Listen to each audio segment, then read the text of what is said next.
¿Dónde habita realmente lo que somos? No me refiero al cuerpo que puedes ver en el espejo, ni a los pensamientos que cruzan tu mente como nubes pasajeras, ni siquiera a las emociones que sacuden tu pecho en momentos de alegría o desesperación. Hablo de eso que permanece, de eso que observa incluso cuando no piensas, no hablas y no sientes. Esa presencia silenciosa que parece estar allí desde siempre, como un testigo invisible de cada segundo de tu existencia. ¿Qué es? ¿Dónde está? ¿Y de qué está hecha? Durante siglos, esta pregunta ha perseguido a filósofos, científicos y buscadores espirituales por igual. ¿La conciencia es solo una función del cerebro? ¿Es el alma una invención poética para explicar lo que no entendemos? ¿Somos seres espirituales teniendo una experiencia humana o simples cuerpos biológicos que, por alguna extraña razón, desarrollaron la capacidad de contemplarse a sí mismos? En un rincón del mundo académico, algunos afirman con convicción que la conciencia es una mera propiedad emergente del cerebro, el resultado de billones de conexiones sinápticas operando en perfecta sincronía. Según esta visión, el alma no es más que una ilusión, una narrativa que la mente inventa para otorgarse continuidad y sentido en medio del caos de la vida. Pero del otro lado, en los caminos del misticismo y la espiritualidad, se sostiene que el cerebro no crea la conciencia, solo la traduce, como una radio que no genera la música, sino que la capta de una frecuencia más elevada. El alma sería entonces la emisora original, la fuente eterna de esa melodía invisible que llamamos yo. Este conflicto no es nuevo. Desde los antiguos textos védicos hasta las discusiones contemporáneas sobre la inteligencia artificial, la pregunta esencial sigue siendo la misma. ¿La conciencia es producto de la materia o la materia es producto de la conciencia? Si el cerebro muere, ¿muere la conciencia con él? ¿O solo se libera, como el humo que escapa de una lámpara rota? Y si aceptamos la existencia del alma, ¿en qué parte del cuerpo reside? ¿Está en el corazón, como creían los egipcios? ¿En la glándula pineal, como pensaba Descartes? ¿O no habita en ningún lugar físico porque es anterior al tiempo, al espacio y a la forma? Tal vez no somos un cuerpo con alma, sino un alma envuelta en un cuerpo, viviendo temporalmente en la ilusión de la materia.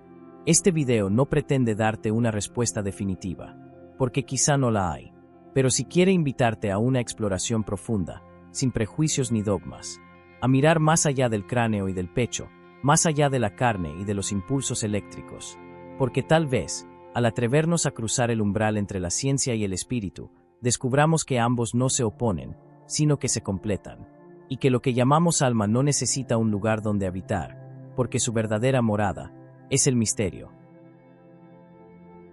El cerebro humano, esa masa de aproximadamente 1,5 kilos, compuesta por tejido blando y surcado de pliegues, ha sido considerado por la ciencia moderna como la sede del pensamiento, el hogar de la memoria y el origen de todo lo que llamamos yo.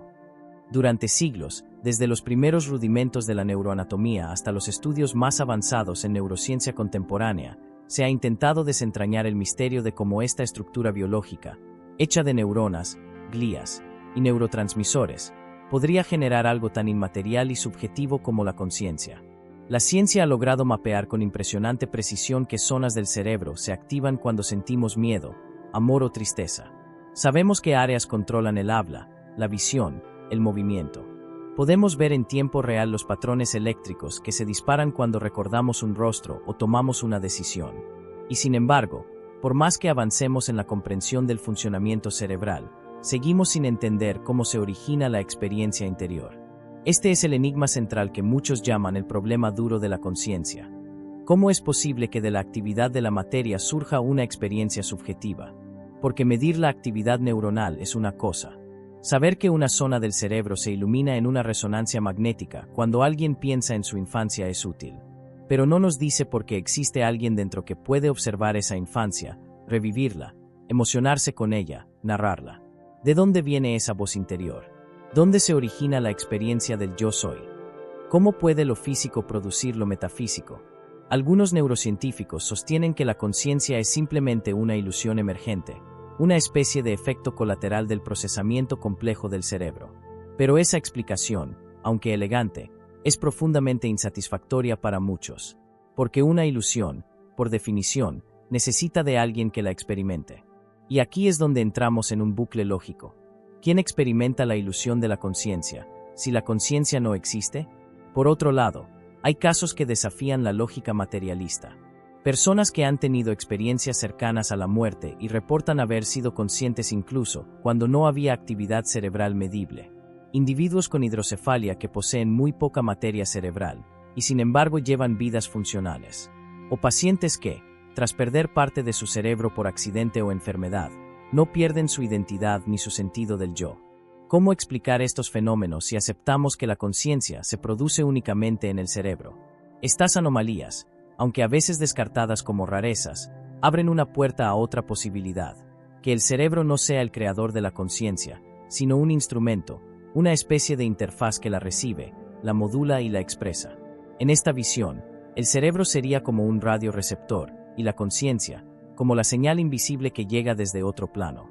Si el aparato se rompe, la música deja de oírse, pero eso no significa que la señal haya dejado de existir. Y entonces la pregunta cambia. ¿El cerebro es causa, o canal? ¿Es el origen, o el traductor? La ciencia aún no tiene una respuesta definitiva. Y eso, lejos de ser una limitación, puede ser una invitación. Porque mientras más investigamos el cerebro, más evidente se vuelve que quizás lo que buscamos entender no está contenido en su materia, sino más allá de ella. Tal vez el verdadero misterio no está en lo que el cerebro hace, sino en lo que deja entrever, que hay algo en nosotros que piensa, siente y recuerda, pero que no puede atraparse con bisturís ni medirse con escáneres. Ese algo podría ser el alma, o quizá algo aún más profundo. Desde tiempos inmemoriales, las tradiciones espirituales han hablado del alma como la chispa divina que anima al ser humano, el núcleo inmortal de nuestra existencia que trasciende el cuerpo y la mente. Mientras la ciencia observa el cerebro en busca de señales eléctricas y reacciones químicas, las corrientes espirituales se han dirigido hacia el interior, hacia ese punto silencioso donde, afirman, reside lo eterno, lo sagrado, lo verdadero. Y en ese viaje hacia adentro, han descubierto algo que no se puede ver con microscopios ni analizar con estadísticas: la conciencia como presencia pura, como luz interna que no depende del pensamiento, ni del tiempo, ni del cuerpo físico para existir. En el hinduismo, por ejemplo, el alma es llamada Atman, una esencia imperecedera que no nace ni muere, y que solo se viste temporalmente de carne y hueso para vivir una experiencia en el mundo material. En esta visión, la conciencia no está encerrada en el cerebro, sino que lo permea todo, y el cuerpo es solo una herramienta transitoria. El Atman es la conciencia misma, observando el juego de la vida desde el fondo del ser. En el budismo, aunque se niega la existencia de un alma fija e inmutable, se reconoce la existencia de una conciencia profunda, llamada Vijnana, que viaja de vida en vida y es responsable de la continuidad entre una encarnación y otra. Esta conciencia no está ubicada en un lugar físico, sino que es parte de un flujo incesante que se conecta con el karma, la mente y la experiencia directa. Para los budistas, el sufrimiento proviene de identificarse con el cuerpo y la mente, y la liberación llega cuando uno se reconoce como algo más allá de ambos. En el cristianismo, el alma es el soplo de Dios dentro del ser humano, una parte divina que tiene la capacidad de elegir, amar, recordar y trascender la muerte. San Agustín, uno de los grandes pensadores cristianos, decía que el alma es más íntima para el hombre que su propia intimidad. Es decir, que hay en nosotros algo más profundo que nuestra propia identidad consciente. Para los cristianos, la conciencia moral, la capacidad de discernir entre el bien y el mal, es una de las señales de la existencia del alma, una voz que no proviene del entorno ni del instinto, sino de lo eterno en nosotros. El sufismo, la corriente mística del Islam, habla del alma como una chispa de luz que anhela retornar a su fuente. En esta tradición, el alma no está limitada al cuerpo, sino que lo trasciende. El corazón, en el sufismo, no es solo un órgano físico, sino un centro espiritual, un espacio interior donde Dios y el ser humano pueden encontrarse sin palabras, sin formas, sin intermediarios. Los sufíes practican la contemplación y la repetición de nombres divinos para despejar la mente y permitir que el alma recuerde su origen. Todas estas tradiciones, con sus matices y diferencias, coinciden en algo fundamental: la conciencia no nace del cerebro, sino que el cerebro es una herramienta de la conciencia. El alma, en esta perspectiva, no está dentro del cuerpo como un objeto encerrado en una caja, sino que más bien envuelve al cuerpo, lo anima y lo trasciende. Así como una lámpara no genera luz por sí misma, sino que solo la deja pasar, El cuerpo y la mente serían meros instrumentos que permiten que la luz del alma se exprese en este mundo. Y cuando nos atrevemos a mirar más allá de los límites de lo material, nos damos cuenta de que la conciencia no necesita estar ubicada en un lugar específico del cuerpo. Porque cuando cerramos los ojos y nos volvemos hacia el silencio, ese testigo interior, que no envejece, que no cambia, que simplemente observa, sigue ahí. No importa cuánto tiempo haya pasado, cuántos pensamientos nos hayan atravesado, cuántos roles hayamos representado. Ese testigo siempre es el mismo. Tal vez eso sea el alma, la conciencia pura que no se define por el pensamiento ni por la emoción, sino que es anterior a ambos. Y si es así, entonces el alma no está limitada por el espacio, ni por el tiempo, ni por los órganos del cuerpo. El alma es aquello que nunca nació y que nunca morirá. Y en el corazón de cada tradición espiritual, esa es la verdad más alta, que lo que realmente somos no puede ser contenido, porque lo que realmente somos es conciencia sin fronteras. A lo largo de la historia humana, ha habido momentos en los que la experiencia trasciende toda explicación racional. Instantes en los que la conciencia parece liberarse de los límites del cuerpo, de la mente, e incluso del espacio-tiempo. Estos momentos, aunque escasos y difíciles de describir, han sido documentados por miles de personas a lo largo de las culturas, edades y contextos. Experiencias cercanas a la muerte, estados profundos de meditación, visiones místicas, prácticas chamánicas, o incluso sueños lúcidos intensos. Todo apunta a una posibilidad que desafía la lógica del pensamiento materialista, que la conciencia puede existir fuera del cerebro, fuera del cuerpo, y que la realidad no es solo lo que percibimos con nuestros sentidos, sino algo mucho más vasto y multidimensional. Durante una experiencia cercana a la muerte, por ejemplo, muchos individuos relatan con claridad cómo se vieron a sí mismos desde arriba, como si flotaran fuera de su cuerpo. Observan a médicos trabajando en ellos, escuchan conversaciones que luego se comprueba que realmente ocurrieron. Y lo más sorprendente, lo hacen en momentos en los que su cerebro no muestra actividad medible. ¿Cómo puede alguien tener recuerdos, emociones y conciencia si el órgano que supuestamente las genera está inactivo o dañado? La ciencia intenta explicar estas vivencias como alucinaciones producidas por una mente moribunda, una última descarga química antes del apagón. Pero muchas de estas experiencias están llenas de detalles imposibles de reconstruir desde la imaginación. Describen escenas que ocurren en otras habitaciones, conocen datos que les eran desconocidos, sienten una paz inexplicable y una conexión con algo infinitamente amoroso. Por otro lado, las prácticas espirituales milenarias como la meditación profunda, la respiración consciente o el uso ritual de plantas visionarias como la ayahuasca o el peyote, también han abierto puertas hacia dimensiones donde el cuerpo se disuelve y solo queda la conciencia pura.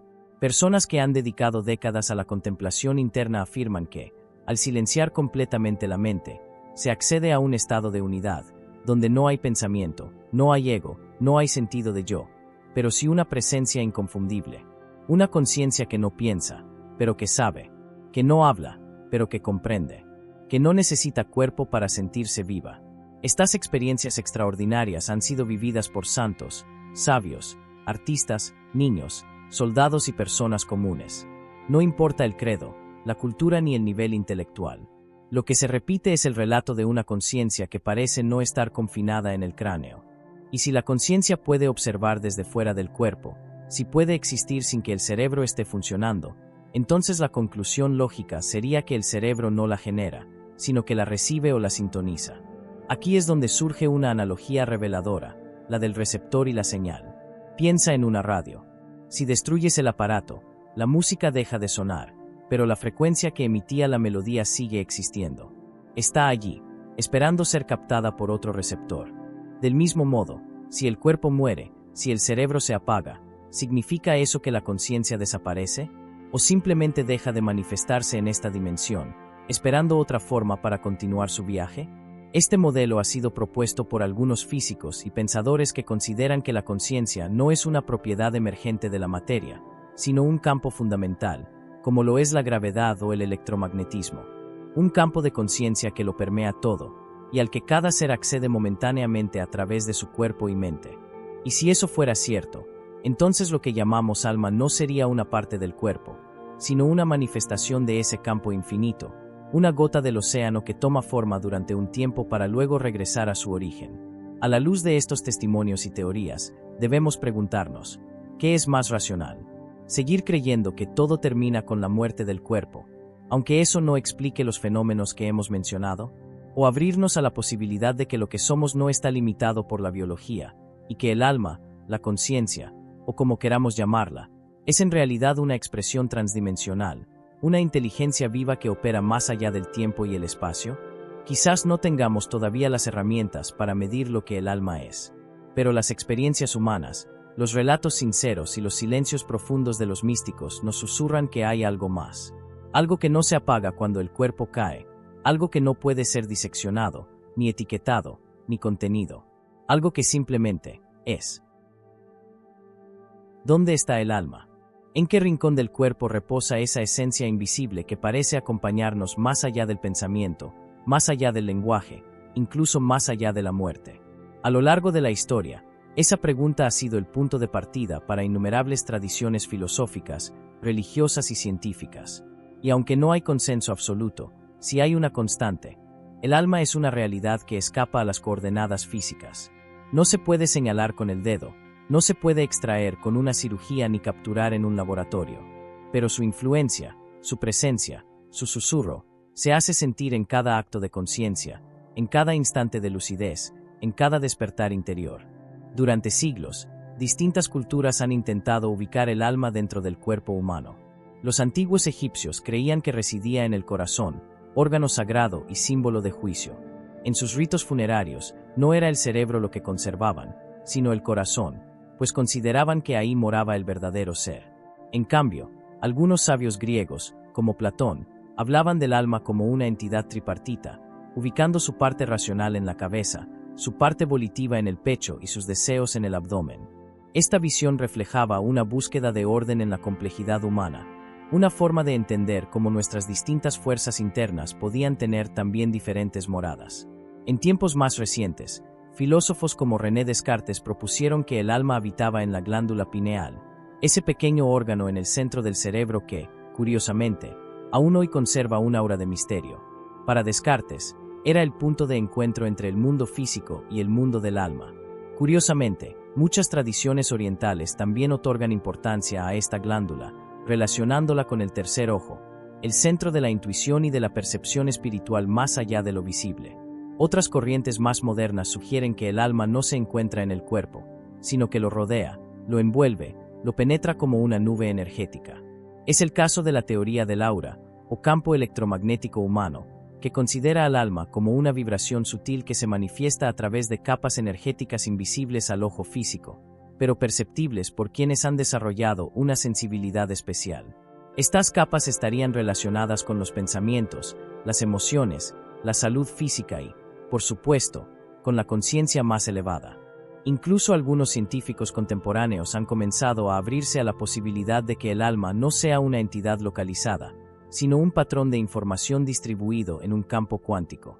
Según esta idea, la conciencia y el alma estarían codificadas en la estructura misma del espacio-tiempo, y el cuerpo humano sería solo una interfaz biológica capaz de acceder y expresar esa información durante un tiempo limitado. Es decir, no hay un lugar físico donde buscar el alma, porque el alma no pertenece a lo físico.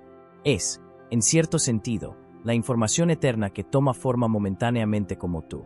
Y sin embargo, por más teorías que existan, hay una intuición profunda que muchos reconocen sin necesidad de evidencia, la de que el alma no se puede reducir a un punto específico del cuerpo porque su naturaleza trasciende la forma. El alma no está encerrada en el corazón, ni en el cerebro, ni en la sangre. Está en la mirada de quien ama sin esperar nada a cambio. Está en el silencio que sobreviene cuando uno contempla la inmensidad del cielo. Está en el estremecimiento que sentimos ante una verdad que nos atraviesa. Tal vez la pregunta no sea ¿dónde está el alma?, sino ¿qué parte de nosotros sigue viva cuando todo lo demás ha callado? Porque en los momentos más profundos de la existencia, cuando se apagan los pensamientos y las máscaras, cuando el ruido del mundo se detiene por un instante, hay algo que queda. Algo que observa sin palabras, que siente sin emoción, que reconoce sin juicio. Ese algo, esa presencia sin forma, sin nombre, sin peso, podría ser lo que desde hace milenios llamamos alma. Y si eso es cierto, entonces el alma no está en un lugar. ¿Por qué es el lugar? Es el espacio interno donde habita lo eterno. Es el fondo silencioso sobre el que se proyecta cada experiencia, cada pensamiento, cada historia. Y por eso no puede ser destruida ni atrapada, porque nunca fue parte del mundo material. Es aquello que mira desde dentro, y que no ha cambiado desde el día en que naciste.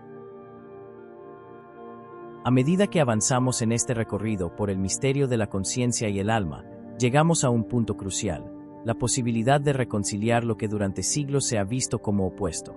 Ciencia y espiritualidad, razón y fe, microscopios y meditación. Durante mucho tiempo, estas dos formas de mirar el mundo caminaron por senderos separados, a veces enfrentadas, otras veces ignorándose mutuamente. Pero en los últimos años, algo ha comenzado a cambiar. La frontera entre lo físico y lo metafísico empieza a desdibujarse, y cada vez más voces, desde laboratorios y templos por igual, se atreven a sugerir que no estamos ante enemigos irreconciliables, sino ante dos perspectivas que, al integrarse, podrían darnos una visión más completa de lo que realmente somos. Desde la ciencia, la conciencia sigue siendo un enigma sin resolver. A pesar de los avances en neurociencia, inteligencia artificial y física cuántica, aún no existe una teoría definitiva que explique cómo surge la experiencia subjetiva desde la actividad neuronal. Muchos científicos reconocen que estamos ante el mayor misterio de todos, el hecho de que podamos experimentar, recordar, amar, sufrir, intuir, crear, imaginar. No hay explicación puramente materialista que sea capaz de dar cuenta de ese fenómeno sin dejar huecos gigantescos. Y es ahí donde algunos comienzan a mirar hacia lo que antes se descartaba como no científico.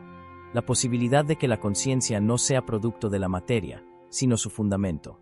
Por otro lado, las tradiciones espirituales, lejos de los dogmas y supersticiones, han explorado desde hace milenios los estados internos de conciencia, desarrollando mapas de la mente y del alma que hoy asombran por su profundidad y precisión. La meditación, por ejemplo, practicada durante siglos en Oriente, hoy es estudiada por universidades occidentales que descubren sus efectos medibles en el cerebro, en las emociones y en la percepción del yo. Lo que antes se llamaba iluminación o despertar espiritual, hoy se analiza como una transformación de los patrones de conciencia que modifica radicalmente la manera de ver el mundo y a uno mismo. Y entonces surge la posibilidad de un puente, un lenguaje común, una integración. Tal vez no se trata de elegir entre ciencia o espiritualidad, sino de entender que ambas están describiendo, desde diferentes ángulos, la misma realidad. La ciencia nos da precisión, método, validación empírica. La espiritualidad nos ofrece significado, propósito y una experiencia directa del misterio. Juntas, pueden ayudarnos a comprender no solo cómo funciona el universo, sino para qué existe. No solo cómo opera el cerebro, sino qué es lo que realmente lo anima. No solo cómo late el corazón, sino qué es lo que lo hace amar. La conciencia, en esta visión integradora, no es un accidente evolutivo ni una mera reacción química. Es una cualidad fundamental del universo, una fuerza que atraviesa la materia, la organiza, la orienta. Y el alma no es una superstición, sino un nombre antiguo para una experiencia que todos conocemos, la de ser testigos de nosotros mismos, de sentir que hay algo en nuestro interior que no cambia, que no envejece, que permanece. Una identidad que no es el cuerpo, ni los pensamientos, ni las emociones, sino aquello que observa todas esas cosas. Tal vez ese sea el verdadero desafío de nuestra época, superar la fragmentación del conocimiento, comprender que no basta con mirar el mundo desde una sola ventana, que necesitamos unir lo que sabemos con lo que sentimos, lo que vemos con lo que intuimos, lo que podemos demostrar con lo que podemos experimentar en lo más profundo de nuestro ser. Porque si la ciencia nos lleva hacia afuera, hacia las galaxias, hacia los átomos, hacia las leyes que rigen lo visible, la espiritualidad nos lleva hacia adentro, hacia el centro del alma, hacia la llama silenciosa que nunca se apaga. Y entre ambas rutas, puede que descubramos una verdad mayor, que la conciencia no es propiedad exclusiva del cerebro, ni del alma, ni de ninguna doctrina, sino el puente mismo entre el universo y el ser. La forma en que lo eterno se vuelve consciente de sí mismo.